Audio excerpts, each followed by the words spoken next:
축복합니다. 네, 지금 이 시간 좌우에 있는 사람들 한번 인사해 볼까요? 환영하고 축복합니다.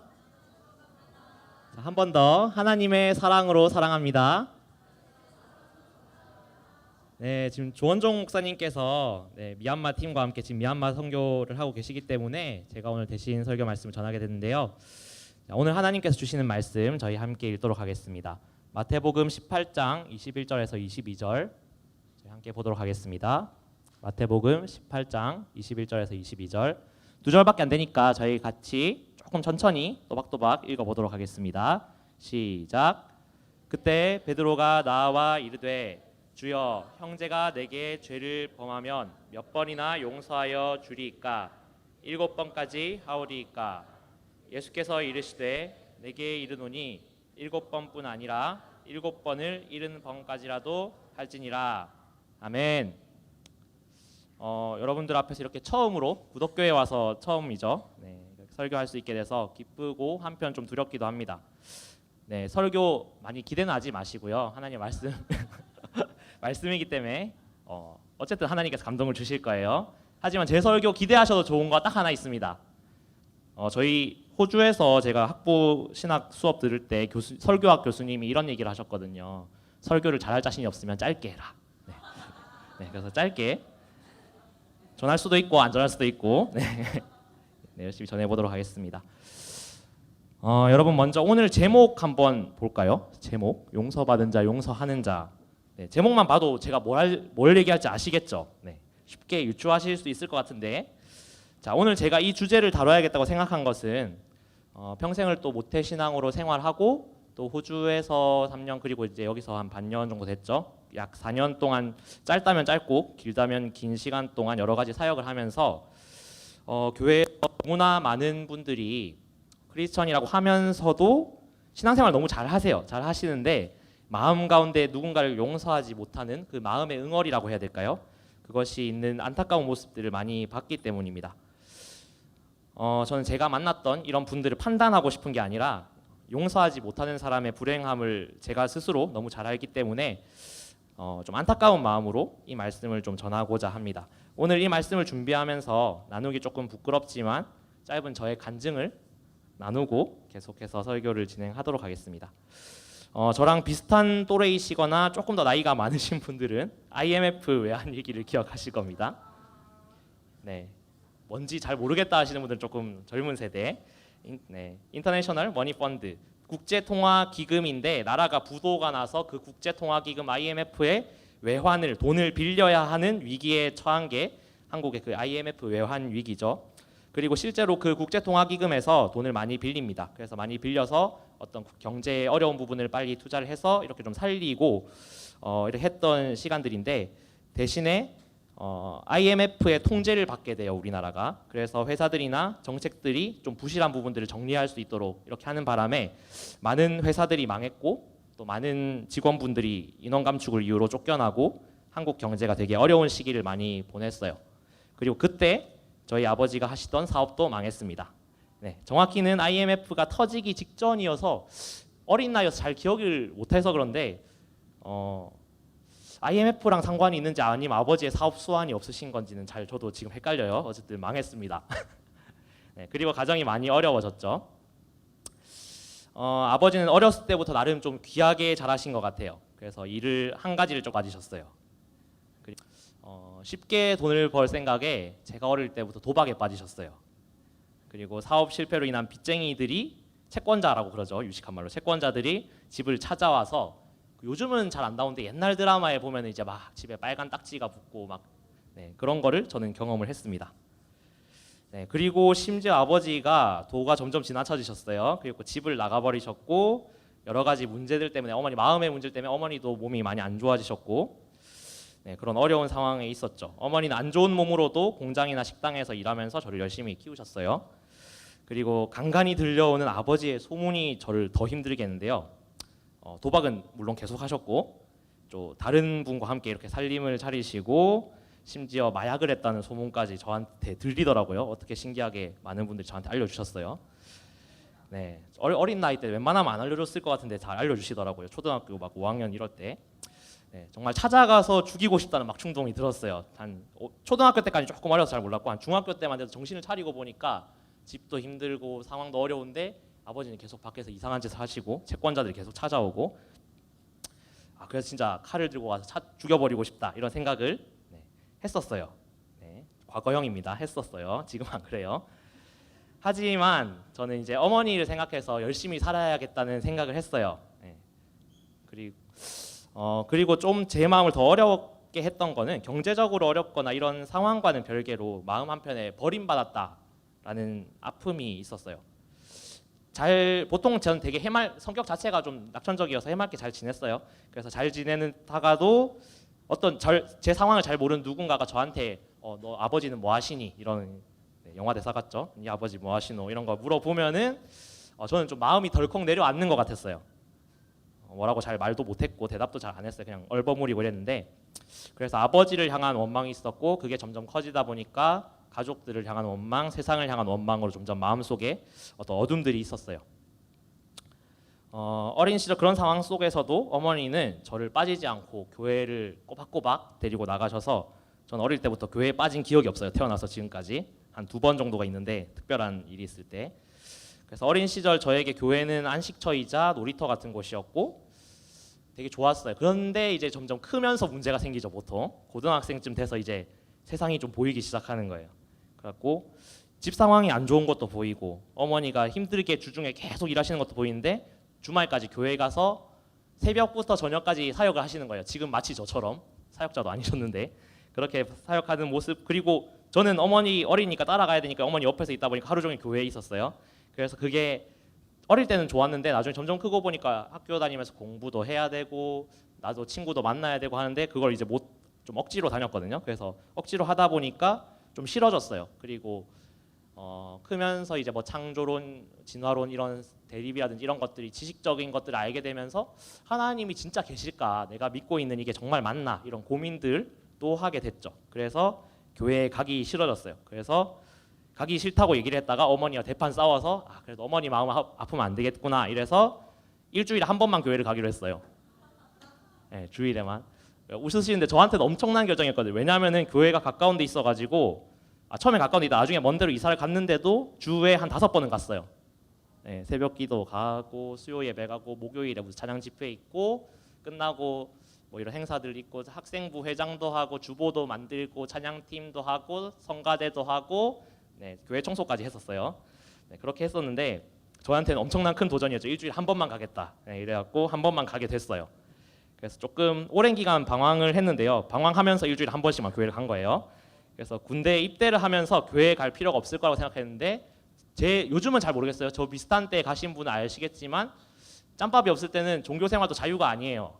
가라면 가야 돼요. 그런데 이제 기독교, 불교, 천주교 이렇게 선택을 할 수 있는데 보통 천주교 가기는 조금 뭔지 모르겠고 불교 가기는 더 그래요. 그래서 그냥 교회로 갔어요. 교회 가서 선임들이 가자고 하니까 갔다가 이제 군종이란 게 있어요. 군대에서 아예 정식으로 군종을 하는 건 이제 4단 여단급 이상인가요? 여단급 이상에는 군종병이 있어서 이 친구가 보통 평시에는 잘 그냥 이렇게 교회에서 이렇게 하고 만약에 전쟁이 났다 이래서 죽으면은 그 병사를 위해서 기도해주고 이런 역할이에요. 장례 치러주고.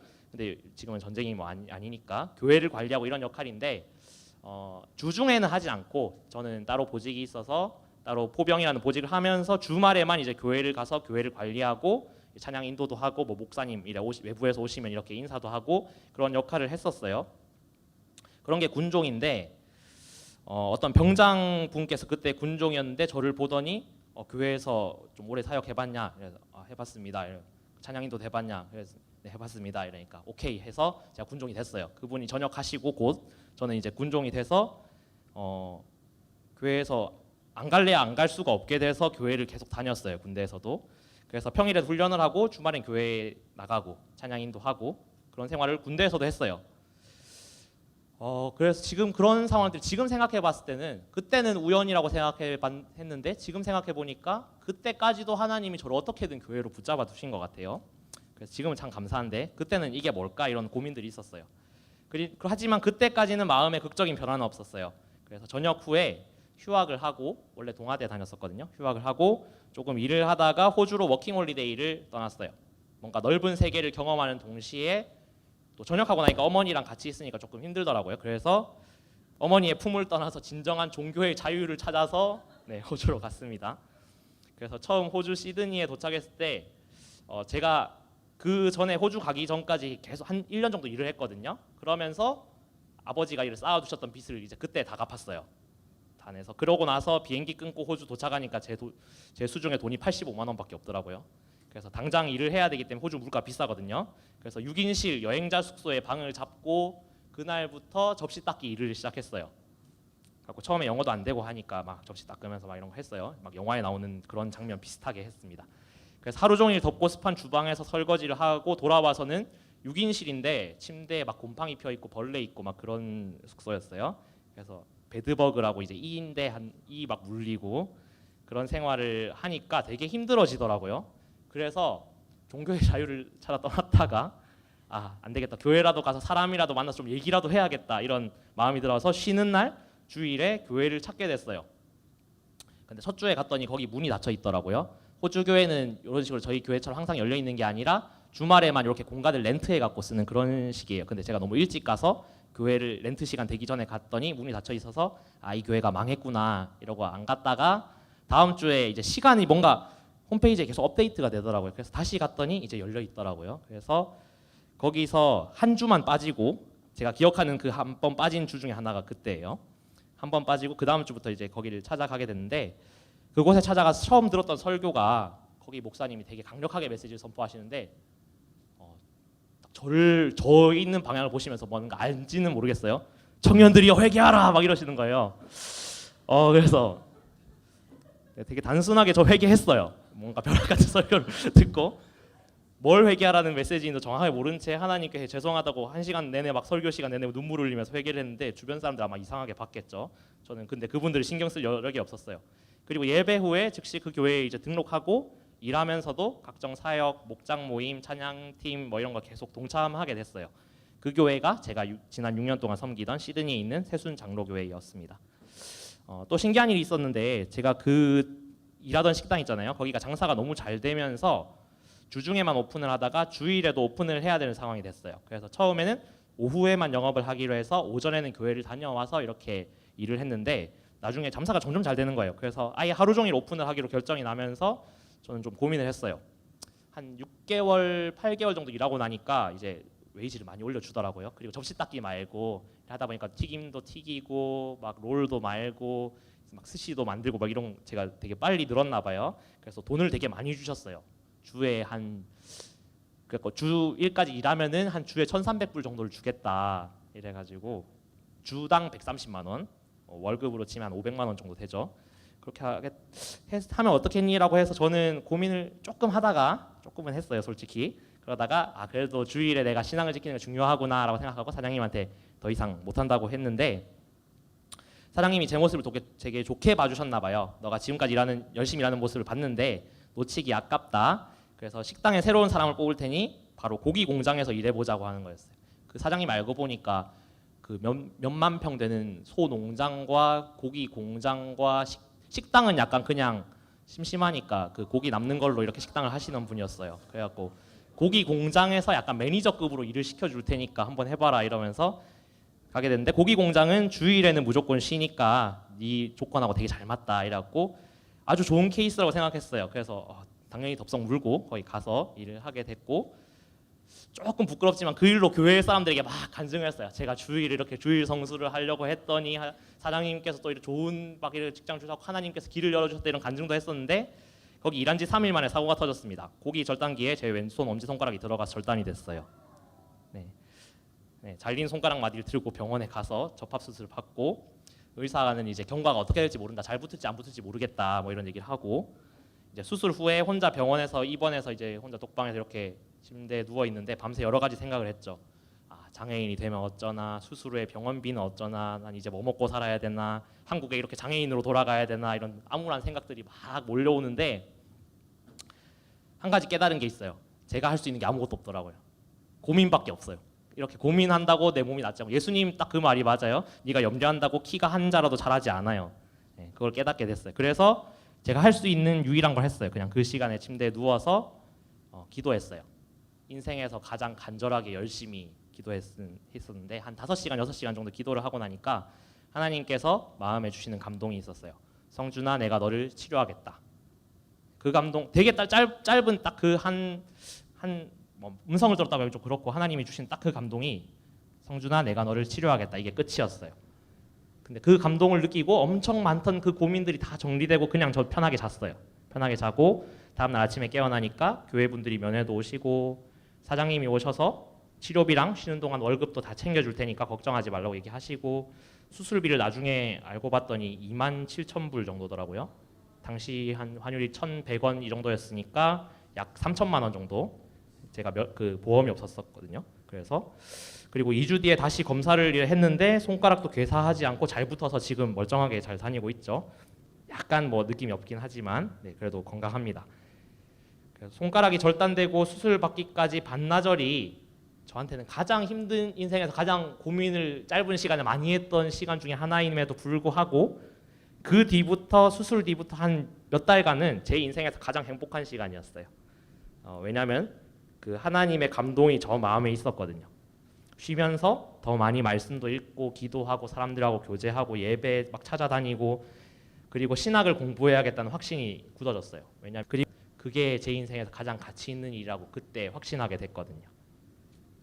그리고 워킹홀리데이 기간 2년이 끝나고도 신학 공부를 하기로 결심하면서 낮에는 공부하고 밤에는 사역하고 새벽에는 이제 또 청소 일을 시작했거든요. 그래서 청소하고 그렇게 4년간을 보냈습니다.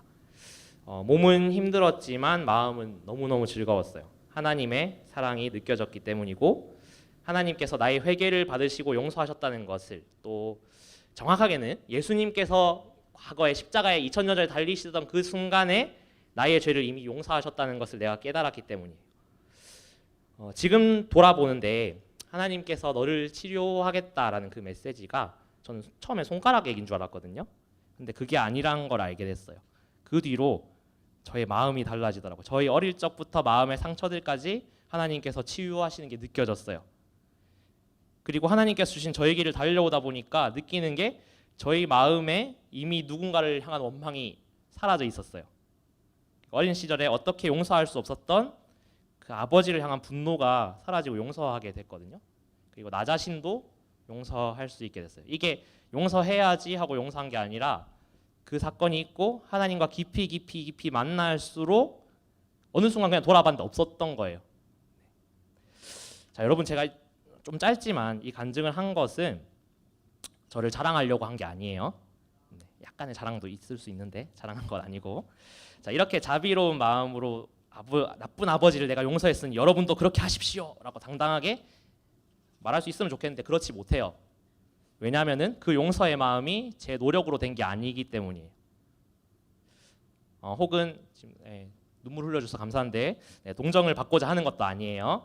자, 저는 하나님을 인격적으로 만난 이후에 불쌍하지 않게 되었고 오히려 세상에서 가장 행복한 사람을 생각하고 그리고 제 사역의 모토가 있는데 제 주사역은 찬양 사역도 아니고 말씀 사역도 아니고 비주얼 사역이에요.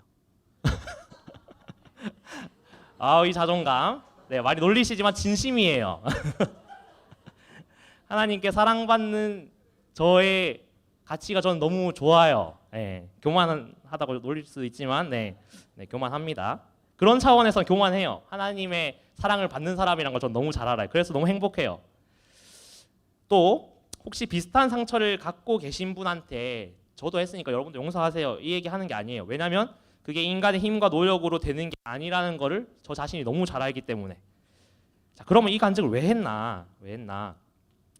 다만 제 간증을 듣고 위대하신 하나님께서 저 이성준이라는 전도사, 이성준이라는 사람한테는 저렇게 역사하셨구나 라고 그냥 생각해 주시면 감사할 것 같아요. 그런데 저라는 특수성이 분명히 있어요. 한 사람 한 사람 개인의 개성이 있고 특수성이 있는데 그 특수성을 넘어서 하나님께서 성경과 말씀을 통해서 우리에게 확실하고 분명한 메시지를 주고 계세요. 성경 전체가 말하는 게 그렇거든요. 오늘 본문 다시 한번 볼까요? 오늘 본문 한번 다시 띄워주세요. 제가 그냥 읽을게요. 그때 베드로가 나와 이르되 주의 형제가 내게 죄를 범하면 몇 번이나 용서하여 주리이까? 7번까지 하오리이까? 베드로는 자신만만하게 얘기를 했어요. 하지만 예수님께서 이렇게 대답하십니다. 예수께서 이르시되 내게 이르노니 7번뿐 아니라 7번을 70번까지라도 할지니라. 아멘. 성경 본문은 잘못한 형제에 대해서 예수님이 한번 네가 용서해보면 어떨까? 아니면 용서해볼래? 뭐 이런 권유문이 아니에요. 용서하면 좋을 것 같아 라는 어떤 자기 의견을 얘기하시는 것도 아니고 예수님께서 되게 분명하게 얘기하세요. 7번을 70번이라도 할지니라. 명령문으로 명령하셨어요. 자, 누군가 또 이 말씀 보고 이렇게 또 태클을 걸더라고요. 7 곱하기 70번 해갖고 490번 하고 491번째는 내가 용서를 안 해도 괜찮느냐? 네, 아니에요. 자, 성경에서 7은 상징적인 숫자예요. 완전한 숫자라는 뜻이고, 그리고 7을 곱하기 10하라고 하는데 70번이잖아요. 그때 10은 크다라는 의미가 있어요. 그러니까 예수님께서 7번을 70번까지라도 용서하라는 것은 지금 우리말에 맞게 번역하면 요게 좀 더 가까워요. 크고 완전하게 계속해서 끝까지 용서하라는 거예요. 자, 우리는 이 용서의 명령에 용기 있게 직면해야 합니다. 성경의 말씀을 우리가 진리로 받아들인다면은 이거를 명령으로 받아들여야 돼요. 자, 성경의 또 다른 말씀 한번 보겠습니다. 마태복음 5장 43절에서 44절. 자, 두 절 저희 같이 한번 읽어볼까요? 시작. 또 내 이웃을 사랑하고 내 원수를 미워하라 하였다는 것을 너희가 들었으나 나는 너희에게 이르노니 너희 원수를 사랑하며 너희를 박해하는 자를 위하여 기도하라. 아멘. 네, 이 구절 또한 예수님께서 산상수훈에서 하신 말씀이에요. 직접적으로 용서라는 단어를 담고 있진 않아요. 하지만 용서에 대한 기독교인의 분명한 태도를 다루고 있는 말씀이에요. 자, 용서받은 우리는 용서하기로 작정해야 합니다. 원수는 나를 어렵고 힘들게 하는 사람을 뜻해요, 말씀에서. 하지만 성경 말씀은 그런 사람도 사랑하라라고 하고 그것은 하나님의 명령입니다. 우리는 이 말씀을 가감없이 그대로 받아야 합니다. 아멘. 용서가 없는 신앙생활은 불가능합니다. 거짓입니다. 누군가를 용서하지 않고 신앙생활을 한다는 것은 영적 전쟁에서 사탄에게 내 마음의 중심을 이미 주고 시작하는 거예요. 이 미워하는 마음을 가지고 사탄은 일할 거예요. 그걸 가지고 사탄은 원망을 만들어내고 불평을 만들어내고 또는 우울에 사로잡혀서 결국에는 죄에 패배하는 사람으로 살게 만들어요. 한 가지 기사를 인용하려고 하는데요. 약 13년 전에 있었던 일이에요. 그냥 그대로 읽어볼게요. 미국 필라델피아 아미시의 한 학교에 침입한 범인이 10명에게 총기를 난사해 5명이 죽고 5명이 부상을 입었다. 그런데 그날 저녁 그 마을 사람들이 한 행동은 전 세계를 놀라게 했습니다. 그들은 그날 해가 지기도 전에 범인을 조건 없이 용서하고 그들을 위한 성금을 범인의 아내와 세 자녀에게 먼저 할애해 줄 것을 요청하고 범인의 가족들을 식사에 초대해 위로해 전 세계를 놀라게 했다. 이 아미시 마을은 침례교파의 일종인 그리스도인들이 세운 마을로 예수의 본질적인 사랑과 비폭력의 삶, 소박한 생활을 모토로 하는 사람들이 살아가는 마을이다. 라는 짧은 기사예요. 약 13년 전에 미국 필라델피아에서 있었던 사건에 대한 기사고 저희가 매월 구독하고 있는 생명의 삶 큐티에도 제가 언제인지 정확히 기억이 안 나는데 예화로 실렸던 사건이에요. 그들이 왜 이렇게 했을까요? 이 아미시 마을이라는 기독교 마을의 사람들이 법정 공방을 못할 정도로 어리석어서 그렇게 한 것도 아니겠죠. 그 다음에 힘이 없어서 혹은 주변의 외압 때문에 강제로 용서한 것도 아니에요. 혹은 가족이나 이웃의 죽음을 슬퍼하지 않는 좀 이상하거나 냉혈한인 사람들이라서도 아닙니다. 근데 그런 그들이 왜 용서할 수 있었을까요? 설교에 인용하기 위해서 이 이야기를 찾다가 감히 제가 했던 그 용서보다는 너무 큰 차원이라서 조금 더 잠잠해지기도 했었는데 하지만 그 본질만큼은 동일한 데서 출발한다는 것을 저는 느낄 수 있었어요. 이제 오늘 설교의 가장 중요한 핵심 포인트를 얘기하려고 합니다. 잘 집중해 주세요. 짧으니까. 자, 짧아요. 자, 오늘 설교의 제목에는 용서가 들어있지만 사실 제 설교의 핵심 포인트는 용서가 아니에요. 오늘의 핵심 포인트는 정체성이라는 거예요. 용서해야 한다라는 메시지보다 더 중요한 것이 왜 용서하는가에 있다고 저는 봅니다. 자, 우리는 어떤 사람들인가요? 우리는 이미 용서받은 사람이라는 정체성을 갖고 있어요. 여러분들은 용서 받으신 분이에요. 여러분들이 그 용서를 인정하든지 하지 않든지 하나님께서 예수 그리스도를 통해서 이미 용서한 사람들, 하나님의 용서가 있는 사람들입니다. 자, 하나님께서는 분명하게 우리를 향해 먼저 용서하시고 사랑하셔서 자기의 아들이신 예수 그리스도를 주셨어요. 우리가 이것을 진정으로 깨닫고 인정하고 받아들일 때 이웃에 대한 용서의 마음이 좀 더 나아가서는 원수에 대한 마음까지도 용서의 마음이 동시에 살아나게 되는 거예요. 저는 스스로 알고 있어요. 저희 아버지에 대한 용서가 거기서부터 시작된 걸 알고 있어요. 제가 그냥 착한 마음으로 아버지 용서해야지 해서 용서한 게 아니라 하나님이 날 사랑하셨다는 걸 생각하고 묵상할수록 그냥 그렇게 된 거예요. 10년에 가까운 기간 동안 저는 죄책감도 갖고 있었거든요. 교회를 계속 다니니까 용서하라고 하잖아요, 말씀. 이 말씀이 10년 전 저한테는 가시 같은 거였어요. 그래서 죄책감 가지고 아버지를 용서해야 되나 아니면 진짜 아까 얘기했듯이 확 하고 내가 감옥이라도 가야 되나 이 해결되지 않는 그 마음의 분노 때문에 엄청 고민을 했었거든요. 그리고 기도하고 발버둥 치고 했었는데 그 답이 딴 데 있지 않더라고요. 하나님의 크신 사랑을 경험한 순간, 하나님의 너무나 큰 그 용서를 경험한 순간에 제가 바뀌더라고요. 예전에는 아버지를 미워하는 것이 저에게 주어진 너무 당연한 권리라고 생각했어요. 하지만 하나님의 사랑을 알게 된 순간에 내 마음에 있던 그 분노와 원망이 악한 죄라는 것을 깨닫게 됐습니다. 자, 여러분 7월 청년부 주제가 뭐죠? 네, 사명자죠. 사명. 첫째 주에 조원종 목사님께서 하신 말씀 기억하시나요? 그 좀 어려운 라틴어 썼었는데 메타노니아, 돌이킴, 변화라는 단어예요. 네, 그래서 사명자들은 돌이킨 사람입니다. 더 이상 자신의 옛 모습에서 허우적대지 않습니다. 비록 믿고 난 뒤에도 과거의 모습들이 계속 나타나서 나를 괴롭힐 수 있어요.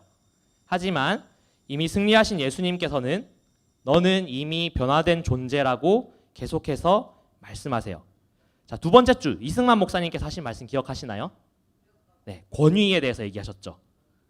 사명자들은 하나님께서 주신 바른 권위를 사용하는 자들이에요. 자, 저한테 맞춰볼게요. 저는 잘못 알고 있었어요. 저는 아빠를 미워할 권리가 있었다라고 생각했거든요. 근데 그 권위가 사실은 바른 데 사용된 게 아닌 거예요. 하나님이 주신 나의 그 권위는 사람을 사랑하는 데 쓰라고 주신 거더라고요. 그래서 변화된 사람들은 자신이 갖고 있는 이런 권위를 바른 일을 위해서 사용하는 사람들입니다. 믿는 자들은 하나님께서 주신 이 권위를 하나님의 영광을 위해서 그리고 사람을 사랑하기 위해서 그분을 나타내기 위해서 사용합니다. 자, 오늘 세 번째 시간인데요. 오늘 저는 여러분들에게 사명자들은 먼저 용서받았기 때문에 용서할 수 있는 자라고 정의를 내리고 싶어요. 그 용서를 주는 사람들이라고 정의하겠습니다. 다만 이 설교 말씀 여러분들에게 너무 큰 걸림돌이 안 됐으면 좋겠어요. 지금 당장 용서하라고 강요하지 않겠습니다. 다만 하나님이 주시는 그 용서와 사랑을 더 깊이 생각하고 말씀을 통해 묵상하라고 권유드리고 싶어요.